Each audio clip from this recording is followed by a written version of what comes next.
नमस्कार दोस्तों, जितने भी student sir CV Raman talent test का एग्ज़ाम अब देने वाले हैं, यानी कि उन लोगों के पास अब समय नहीं बचा है, उनके लिए मैं बता दूं कि अब आपके लिए हम बहुत ही इंपॉर्टेंट क्वेश्चन का प्रैक्टिस कराने वाले हैं। आप एक एक क्वेश्चन का अच्छे तरीके से प्रैक्टिस कर लीजिएगा। मेरा यकीन कीजिए, आप लोगों का एग्ज़ाम बहुत ही बेहतर जाएगा अगर आपने मेरे जो भी हम क्वेश्चन का प्रैक्टिस कराया है उनको अच्छी तरीके से कर लिया है, तो मेरा यकीन कीजिए आप लोगों का पेपर बहुत ही अच्छा जाएगा। और आपके दिमाग में जो कुछ भी डाउट है उस पर हम लगभग 8 या 9 बजे के बाद एक वीडियो अपलोड करेंगे, उसमें मैं आपका सारा डाउट क्लियर कर दूंगा। तो चलिए वो छोड़िए, अभी आप लोग क्वेश्चन पे फोकस कीजिए। देखिए हम लोग का पहला क्वेश्चन क्या है कि दूरी का मूल मात्रक है। दूरी का मूल मात्रक क्या है जी? मीटर की न्यूटन की सेकंड की मीटर पर सेकंड। तो मैं आपको बता दूं कि दूरी का मूल मात्रक मीटर है। जी हाँ दोस्तों, दूरी का मूल मात्रक मीटर है। उसके बाद हम लोग क्वेश्चन नंबर 2 की ओर बढ़ते हैं। तो 2 नंबर क्वेश्चन भी बहुत ही अच्छा क्वेश्चन है कि निम्न में कौन सदिश राशि नहीं है, यानी कि इसमें कौन वेक्टर क्वांटिटी नहीं है। आपका ऑप्शन है वेग, बल, संवेग, दूरी। तो मैं आपको बता दूं कि इसमें से जो अदिश राशि है बल्कि सदिश नहीं है, वो आपका दूरी है, डिस्टेंस। जी हाँ दोस्तों, दूरी आप लोगों का एक अदिश राशि है, सदिश राशि नहीं है। उसके बाद हम लोग क्वेश्चन नंबर 3 की ओर बढ़ते हैं। अब आपका हम बिल्कुल भी समय नहीं लेंगे क्योंकि आपके पास समय ही कहाँ है। चलिए हम लोग का क्वेश्चन नंबर 3 है कि किसी वाहन का स्पीडोमीटर क्या मापता है। किसी वाहन का स्पीडोमीटर क्या मापता है जी? औसत चाल या औसत वेग की तात्क्षणिक चाल की तात्क्षणिक वेग। तो मैं आपको बता दूं कि किसी वाहन का स्पीडोमीटर उसकी तात्क्षणिक चाल को मापता है। जी हाँ दोस्तों, तात्क्षणिक चाल इसका राइट आंसर हो जाएगा। उसके बाद हम लोग क्वेश्चन नंबर 4 की ओर बढ़ते हैं। हम आपका समय अब बिल्कुल भी नहीं लेंगे क्योंकि आपके पास समय नहीं है। आप लोग एक एक क्वेश्चन पे अच्छी तरीके से फोकस कीजिए। 4 नंबर क्वेश्चन है कि वेग का एसआई मात्रक है। वेग का एसआई मात्रक क्या है जी? तो मैं आपको बता दूं कि वेग का एसआई मात्रक होता है मीटर पर सेकेंड। जी हाँ दोस्तों, इसका right answer option number A metre per second हो जाएगा। चलिए हम लोग क्वेश्चन नंबर 5 की ओर बढ़ते हैं। क्वेश्चन नंबर 5 भी बहुत ही अच्छा क्वेश्चन है कि चाल का मूल मात्रक क्या है। चाल का मूल मात्रक क्या है? 1 kilometre per hour, metre per second, metre minute, kilometre per minute. तो मैं आपको बता दूं कि इसका राइट आंसर होगा मीटर पर सेकेंड। ये मिस टाइप हो गया है, इसका सही टाइप होना चाहिए मीटर पर सेकेंड। तो इसका राइट आंसर ऑप्शन बी हो जाएगा। उसके बाद हम जो कुछ क्वेश्चन दिए थे उसको पिछली वीडियो में उसका राइट आंसर बताने वाले व्यक्तियों को हम पुकारेंगे, वे हम आगे पुकारेंगे। अभी आप लोग क्वेश्चन पे फोकस कीजिए कि वेग में परिवर्तन की दर है। वेग में परिवर्तन की दर क्या है जी? चाल है कि वेग है कि त्वरण है कि विस्थापन है? तो मैं आपको बता दूं कि वेग में परिवर्तन की दर आपका त्वरण कहलाता है। जी हाँ दोस्तों, त्वरण इसका right answer option number C हो जाएगा। उसके बाद हम लोग क्वेश्चन नंबर 7 की ओर बढ़ते हैं कि निम्न में कौन सदिश राशि है। इसमें से आपको वेक्टर क्वांटिटी कौन है वो बताना है। द्रव्यमान, विस्थापन, दूरी, चाल। तो इसमें से आपका जो वेक्टर क्वांटिटी है वो है आपका विस्थापन। जी हाँ दोस्तों, विस्थापन आपका एक सदिश राशि है। उसके बाद हम लोग क्वेश्चन नंबर 8 की ओर बढ़ते हैं। क्वेश्चन नंबर 8 भी बहुत अच्छा क्वेश्चन है कि वेग कैसी राशि है। वेग कैसी राशि है जी?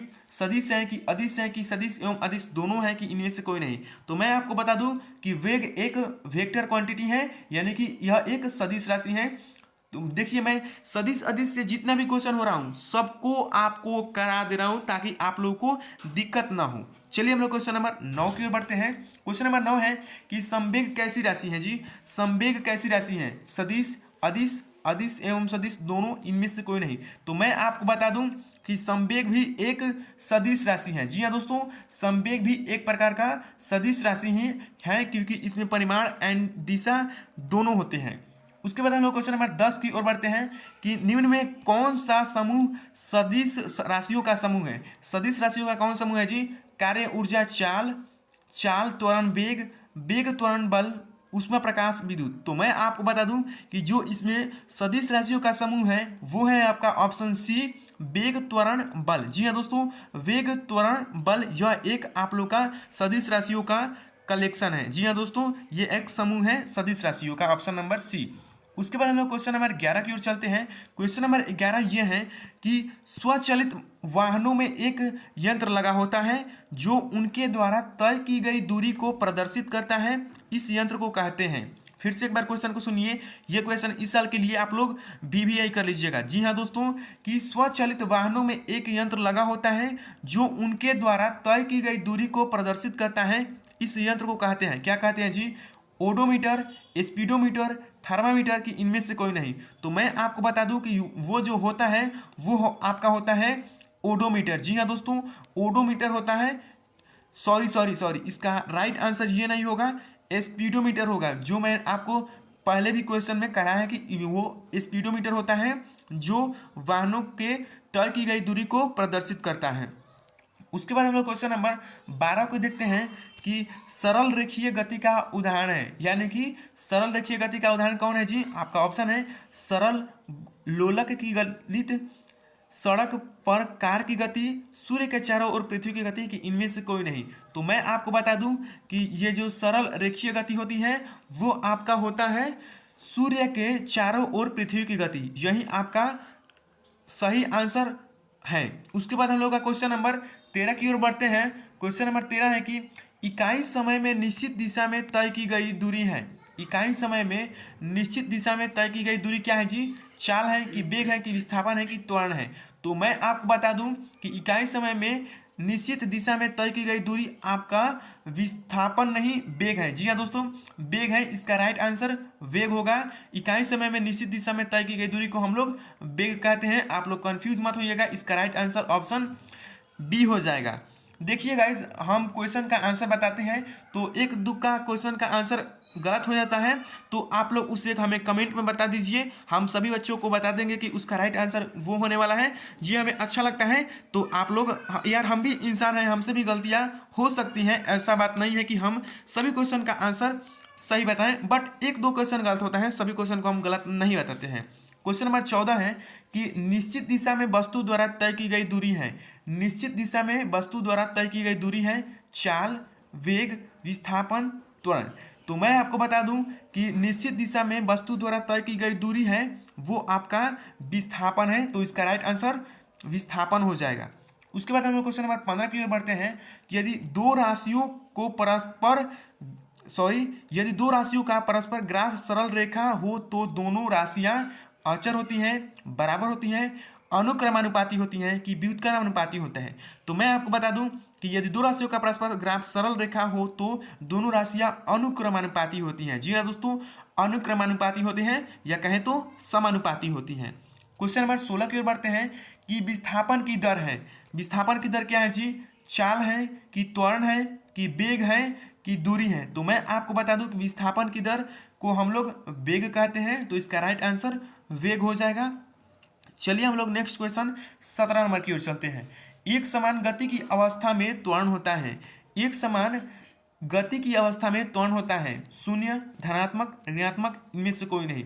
तो मैं आपको बता दूं कि एक समान गति की अवस्था में त्वरण शून्य होता है। जी हाँ दोस्तों, एक समान गति की अवस्था में त्वरण शून्य होता है। यह भी क्वेश्चन बहुत ही इंपॉर्टेंट क्वेश्चन है इस साल के लिए। 18 नंबर क्वेश्चन है कि ऋणात्मक त्वरण क्या कहलाता है? ऋणात्मक त्वरण क्या कहलाता है जी? त्वरण, मंदन, चाल, विस्थापन। तो मैं आपको बता दूं कि ऋणात्मक त्वरण आपका मंदन कहलाता है। जी हाँ दोस्तों, मंदन कहलाता है। 18 नंबर हो गया। 19 नंबर क्वेश्चन की ओर बढ़ते हैं कि निम्न में कौन सा संबंध सही है? इसमें से कौन सा रिलेशन है जो सही है? चाल समय, दूरी चाल, दूरी बराबर चाल माइनस समय। तो मैं आपको बता दूं कि इनमें जो सही रिलेशन है वो आपका दूरी चाल है। जी हाँ दोस्तों, दूरी चाल इसमें सही संबंध है। उसके बाद हम लोग क्वेश्चन नंबर 20 की ओर बढ़ते हैं। ये 20 नंबर क्वेश्चन भी बहुत ही अच्छा क्वेश्चन है कि इनमें से भी आपको सही संबंध बताना है। विस्थापन वेग दूरी, वेग समय, वेग दूरी समय, इनमें से कोई नहीं। तो मैं आपको बता दूं कि इसमें जो सही रिलेशन है वो आपका है विस्थापन वेग दूरी। ये सब दूरी से ही संबंधित राशियां हैं, विस्थापन वेग दूरी। तो इसका राइट आंसर ऑप्शन नंबर ए, विस्थापन वेग दूरी हो जाएगा। 1 मिनट गाइस रुक जाइए, हम थोड़ा कलर चेंज कर लेते हैं। बहुत समय से इसी कलर का हम लोग इस्तेमाल करते चले आ रहे हैं। चलिए, हमारा कलर चेंज हो गया। उसके बाद हम लोग क्वेश्चन नंबर नेक्स्ट की ओर बढ़ेंगे। तो उसके बाद हम लोग का क्वेश्चन नंबर 21 है कि निम्न में किन राशियों का, देखिए यहाँ पर मिस टाइप हो गया है, यहाँ पर एसआई मात्रक कह रहा है, यानी कि कौन सी राशियां हैं, या इसमें जो ऑप्शन में दिया गया है कि उनका एसआई मात्रक समान होता है। आपका ऑप्शन है चाल और वेग, त्वरण और विस्थापन, बल और संवेग, इनमें से कोई नहीं। तो मैं आपको बता दूं कि ये जो आपका चाल और वेग होता है, जी हाँ दोस्तों, हम चाल और वेग की बात कर रहे हैं कि इन दो राशियों का एसआई मात्रक समान होता है। तो इसका राइट आंसर ऑप्शन नंबर ए हो जाएगा। उसके बाद हम लोग 22 नंबर क्वेश्चन की ओर बढ़ते हैं। 22 नंबर क्वेश्चन भी बहुत ही अच्छा क्वेश्चन है कि वेग समय वक्र द्वारा घिरा क्षेत्र होता है। वेग समय वक्र द्वारा घिरा क्षेत्र होता है, त्वरण, विस्थापन, एक समान वेग, इनमें से कोई नहीं। तो मैं आपको बता दूं कि ये जो घिरा क्षेत्र होता है वो आपका विस्थापन होता है। गाइज क्वेश्चन थोड़ा मिस टाइप हो गया है, इसके लिए क्षमा चाहता हूं, बट अगर आप मेरी आवाज़ को ध्यान से सुनेंगे तो आप क्वेश्चन को सही पढ़ लेंगे। उसके बाद हम लोग क्वेश्चन नंबर 23 की ओर बढ़ते हैं। क्वेश्चन नंबर 23 है कि वेग समय ग्राफ का बल क्या प्रदर्शित करता है। वेग समय ग्राफ का बल क्या प्रदर्शित करता है जी? त्वरण, विस्थापन, एक समान वेग, की इनमें से कोई नहीं। तो मैं बता दूं कि वो प्रदर्शित करता है त्वरण को। जी हाँ दोस्तों, वेग समय ग्राफ का बल त्वरण को प्रदर्शित करता है। तो इसका राइट आंसर ऑप्शन नंबर ए, त्वरण हो जाएगा। क्वेश्चन नंबर 24 को चलते हैं कि चाल समय ग्राफ के अंतर्गत क्षेत्रफल दर्शाता है। चाल समय ग्राफ के अंतर्गत क्षेत्रफल दर्शाता है दूरी, त्वरण, औसत त्वरण, की इनमें से कोई नहीं। तो मैं आपको बता दूं कि इसका जो राइट आंसर होगा वो होगा औसत त्वरण। जी हाँ दोस्तों, चाल समय ग्राफ के अंतर्गत क्षेत्रफल दर्शाता है औसत त्वरण। इसके बाद हम लोग क्वेश्चन नंबर 25 की ओर बढ़ते हैं। ये सभी क्वेश्चन आपके लिए बेहद इंपॉर्टेंट हैं। हम बीच में कोई भी बात नहीं लगा रहे हैं क्योंकि आपके पास समय कम है। आप सिर्फ क्वेश्चन पे ही फोकस कीजिए। एक वस्तु समान वेग से चल रही है, एक वस्तु समान वेग से चल रही है, उसका त्वरण क्या होगा? उसका त्वरण क्या होगा जी? शून्य होगा कि समान होगा कि अनंत होगा कि असमान होगा? तो मैं आपको बता दूं कि जब वो एक समान वेग से चल रही है तो उनका त्वरण समान होगा। जी हाँ दोस्तों, उनका त्वरण समान होगा। तो इसका right answer option number B, समान हो जाएगा। चलिए हम नेक्स्ट क्वेश्चन की ओर बढ़ते हैं। उससे पहले कल के वीडियो में जो मैंने कुछ क्वेश्चन दिया था उसका सबसे पहले और सही उत्तर देने वाले ये रहे कुछ व्यक्तियों के नाम: ममता कुमारी, एंजल क्वीन, अरफात गुडज्ञान, Dhananjay Rai, Ajit Kumar Yaduvanshi, Indian army 5K, Tanu Chaudhary 99, Naitik Gupta, Ayush FF, Upendra Singh, Islamic girl, Ranjit Kumar, Kali Kumari, fantastic Aditya Singh, Varsha Rani. तो गाइज बहुत सारे लोगों का नाम छूट गया होगा तो इसके लिए क्षमा चाहते हैं, बट अगर आपका इसमें नाम पुकारा जाएगा तो इसलिए आप लोग सबसे पहले आंसर दीजिए तो आप लोग का नाम जरूर पुकारा जाएगा। चलिए ये सब कुछ छोड़िए और हम लोग बायोलॉजी के कुछ महत्वपूर्ण क्वेश्चन देखते हैं। बायोलॉजी का प्रथम क्वेश्चन ये है कि वर्गीकरण की आधारभूत इकाई क्या है? वर्गीकरण की आधारभूत इकाई क्या है? Species, genus, kingdom, taxon. तो मैं आपको बता दूं कि वर्गीकरण की आधारभूत इकाई आपका स्पेसीज है। जी हाँ दोस्तों, स्पेसीज है। तो इसका राइट आंसर ऑप्शन नंबर ए हो जाएगा। तो चलिए हम लोग क्वेश्चन नंबर 2 की ओर बढ़ते हैं। क्वेश्चन नंबर 2 ये है कि जीवों को किसने 5 जगत में वर्गीकृत किया? जीवों को किसने 5 जगत में वर्गीकृत किया जी? अरस्तु ने, कि कार्ल बोस ने, कि आर विटेकर ने, कि कैरोलस लिनियस ने? तो मैं आपको बता दूं कि जीवों को 5 जगत में आर विटेकर जी बांटने वाले थे। जीवों को 5 जगत में बांटने वाले व्यक्ति का नाम है आर विटेकर। तो इसका राइट आंसर हो जाएगा ऑप्शन नंबर सी।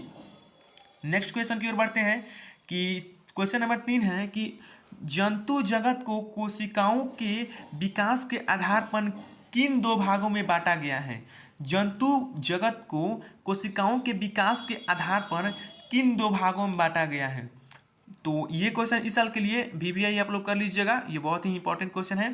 तो आप लोग का ऑप्शन है कि protozoa, Metazoa, eukaryotes, prokaryotes, Monera, protista, chordata, non chordata. तो मैं आपको बता दूं कि इसका जो राइट आंसर होने वाला है, 1 मिनट रुक जाइए, क्वेश्चन नंबर 3 को फिर से एक बार पढ़ लेने दीजिए कि जंतु जगत को कोशिकाओं के विकास के आधार पर किन 2 भागों में बांटा गया है। हाँ, क्वेश्चन नंबर ये था। तो मैं आपको बता दूं कि ये जो 2 भागों में बांटा गया है वो आपका होता है यूकैरियोटिक्स एंड प्रोकैरियोट्स। जी हाँ दोस्तों, इन्हीं 2 भागों में बांटा गया है। तो इसका राइट आंसर नंबर बी हो जाएगा। चलिए हम लोग नेक्स्ट क्वेश्चन की ओर बढ़ते हैं। नेक्स्ट क्वेश्चन है कि द्विनाम पद्धति के जनक कौन थे? द्विनाम पद्धति के जनक कौन थे? अक्सट Haeckel, Carolus Linnaeus, Karl Bose, Robert Hooke. तो मैं आपको बता दूं कि द्विनाम पद्धति के जनक है आपका केरोलस लिनियस। जी हाँ दोस्तों, केरोलस लिनियस है जो द्विनाम पद्धति के जनक कहे जाते हैं। क्वेश्चन नंबर 5 की ओर बढ़ते हैं कि प्रकाश संश्लेषण करने वाले एक कोशिकीय यूकैरियोट जीव को आप किस जगत में रखेंगे?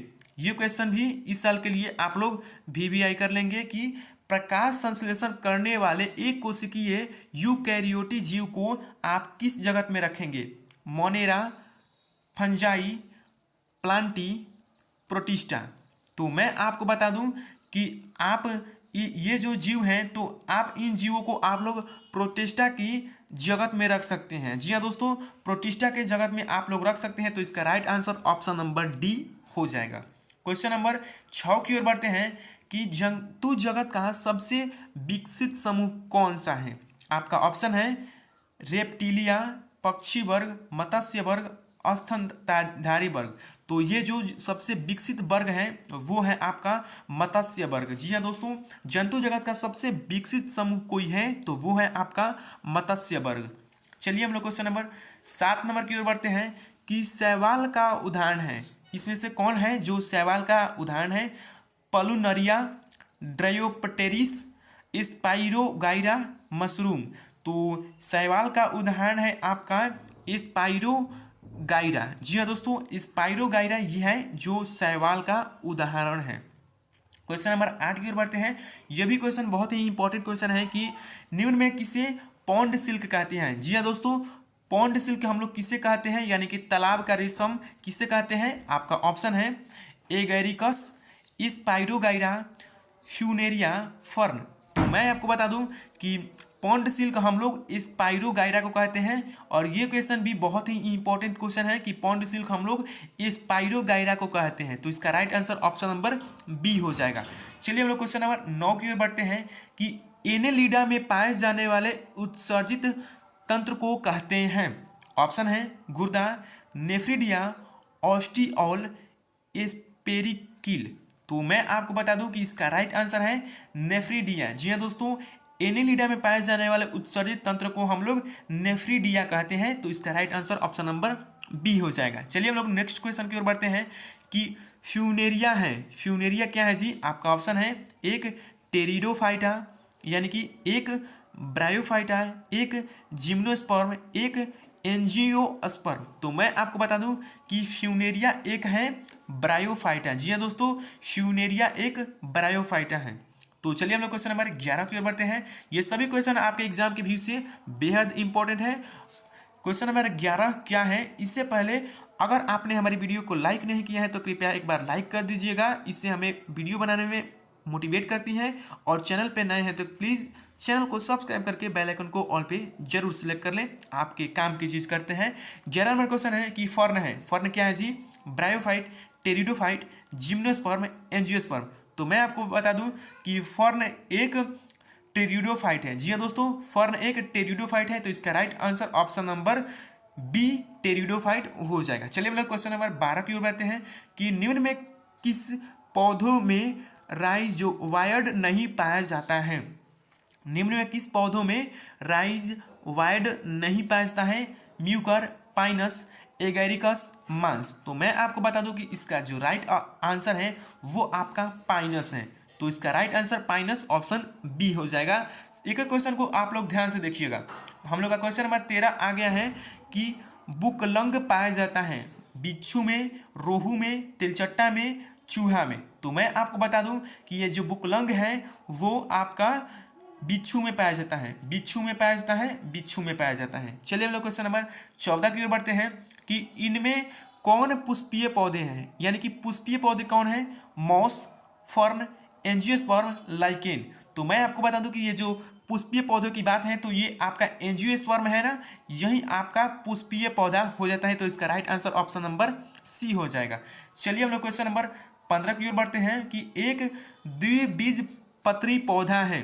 एक द्विबीजपत्री पौधा कौन है जी? धान, मक्का, बाजरा, गुड़हल। तो मैं आपको बता दूं कि द्विबीजपत्री पौधा है ये आपका गुड़हल। जी हाँ दोस्तों, गुड़हल एक प्रकार का द्विबीजपत्री पौधा है। चलिए हम लोग क्वेश्चन नंबर 20 की ओर बढ़ते हैं। क्वेश्चन नंबर 20 भी बहुत ही अच्छा क्वेश्चन है कि सरलतम पौधों को किस वर्ग में रखा गया है, यानी कि सरल जो बहुत ही सरल पौधा है उसको किस श्रेणी में रखा गया है। आपका ऑप्शन है थैलोफाइटा, ब्रायोफाइटा, टेरिडोफाइटा, फैनरोगैम। तो मैं आपको बता दूं कि ये जो सरल है वो आपको थैलोफाइटा में देखने को मिल जाएगा। सरलतम पौधों को हम लोग थैलोफाइटा की श्रेणी में रखते हैं। क्वेश्चन नंबर 17 क्या है। 17 नंबर क्वेश्चन है कि एक बीज पत्री पौधा है, जो एक बीज वाला पौधा है वो कौन है। धान, आम, मसाले के पौधे, बागवानी के पौधे। तो मैं आपको बता दूं कि एक बीज पत्री पौधे की बात करें तो ये आपका धान हो जाता है। जी हाँ दोस्तों, एक बीज पत्री का पौधा है आपका धान। Right answer option A. 18 number question है कि स्पंज किस फाइलम से संबंधित है। स्पंज किस फाइलम से संबंधित है जी। सिलेंटरेटा, पोरीफेरा, नीमेटोडा, आस्ट्रोपोडा। तो मैं आपको बता दूं कि इसका राइट आंसर है पोरीफेरा। जी हाँ दोस्तों, स्पंज एक प्रकार का पोरीफेरा फाइलम से संबंधित है। तो इसका right answer option number B हो जाएगा। 19 नंबर क्वेश्चन की ओर चलते हैं कि पक्षियों और मेढकों के रक्त की प्रकृति होती है, समान होती है कि असमान होती है कि उष्ण होती है कि शीत होती है। तो मैं आपको बता दूं कि पक्षियों और मेढकों के रक्त की प्रकृति बिल्कुल अलग अलग होती है, तो असमान होती है। जी हाँ दोस्तों, असमान होती है। चलिए हम लोग क्वेश्चन नंबर 20 की ओर बढ़ते हैं कि प्राणी जगत का सबसे बड़ा फाइलम कौन सा है। प्राणी जगत का आपको सबसे बड़ा फाइलम बताना है। Annelida, Porifera, arthropoda, Nematoda. तो मैं आपको बता दूं कि प्राणी जगत का सबसे बड़ा फाइलम की बात करें तो ये आपको ऑर्थोपोडा है। जी हाँ दोस्तों, ऑर्थोपोडा की हम बात कर रहे हैं। ये आपका प्राणी जगत का सबसे बड़ा फाइलम है। तो इसका right answer option number C हो जाएगा। तो इस वीडियो में इतना ही, और आपको वीडियो पसंद आई तो वीडियो को लाइक कीजिए और अपने दोस्तों के पास शेयर कीजिए। आप लोग का एग्जाम बहुत ही करीब आ गया है। अब आप लोग को थोड़ा डर लग रहा हो तो डरने की बात नहीं है। आप लोग हम जितना क्वेश्चन कराए हैं उस क्वेश्चन को एक एक बार फिर से देख लीजिए। आप लोगों को एग्जाम में कोई भी किसी प्रकार की दिक्कत नहीं